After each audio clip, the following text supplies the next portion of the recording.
ఈరోజు నా వంట అండి.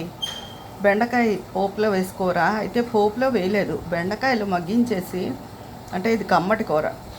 పైన మినపప్పు వేగిపోయిన తర్వాత ఇవి మగ్గిపోయిన తర్వాత కొద్ది పసుపు వేస్తే తొందరగా మగ్గుతాయి ఏ కూరలైనా.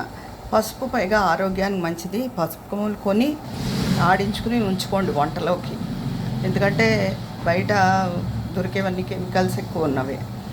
అయితే చిటికెడు పసుపు వేస్తే తొందరగా మగ్గుతుంది. ఇది మగ్గిపోయిన తర్వాత మినపప్పు, ఆవాలు, జీలకర్ర, ఎండుమిర్చి పోపు వేయించేసి కొంచెం కరివేపాకు పోపు వేగాక వేసి పైన వేస్తే పోపు పంటి కింద పడి రుచిగా ఉంటుందండి కూర.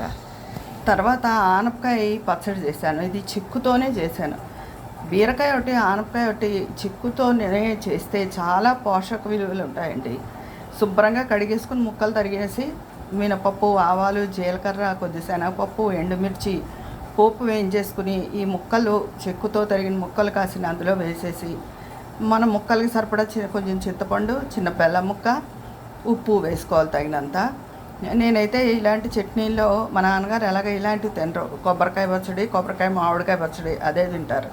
ఈ పచ్చళ్ళలో ఎందుకని వెల్లుల్లిపాయ వేస్తాను. ఎందుకంటే వెల్లుల్లిపాయ ప్రత్యేకంగా తినంగా ఇలాంటి పచ్చళ్ళలో వేస్తే టిఫిన్లో తినే పచ్చళ్ళలో కూడా వేస్తాను. కొలెస్ట్రాల్ని అడ్డుకుంటుంది అది, అందుకని పచ్చి వెల్లుల్లిపాయలు ఆ వేడి మీద వేసేసి మిక్సీ చేస్తాను.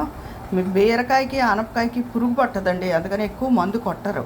అందుకని శుభ్రంగా కడుక్కుని చెక్కుతూ చేసుకోండి. చాలా పోషక విలువలు ఉంటాయి, రుచిగా ఉంటుంది పచ్చడి. తర్వాత మజ్జిగ పులుసు, చల్ల పులుసు చేశానండి. ఆనపకాయ ముక్క, బెండకాయ ముక్క అవి వేసి పోపు వేయించేసి మినపప్పు కాదు, ఆవాలు, మెంతులు, జీలకర్ర, ఎండుమిర్చి పోపు వేయించి అందులో ఈ ముక్కలు వేసేసి మగ్గనిచ్చి కాసి నీళ్లు పోసి మజ్జిగ పెరుగుని బీట్ చేసేసుకుని ఒక స్పూన్ శనగపిండి నీళ్ళలో కలిపి అందులో వేసేసుకున్నాను. చిన్న అల్లం ముక్క, చిన్న కొబ్బరి ముక్క, 2-3 పచ్చిమిరపకాయలు మిక్సీ చేసి వేసాను. ఒక 5 నిమిషాలు మరగనివ్వడం. ఈ మజ్జిగ పులుసు కూడా, చల్ల పులుసు ఎంతో రుచిగా ఉంటుంది. ఇదండి నా వంట. చల్ల పులుసు, బీరకాయ పోపులో వేసిన కూర, ఆనపకాయ పచ్చడి. ఆనపకాయ పచ్చడి తప్పకుండా మీరు ట్రై చేయండి. ఉంటాను.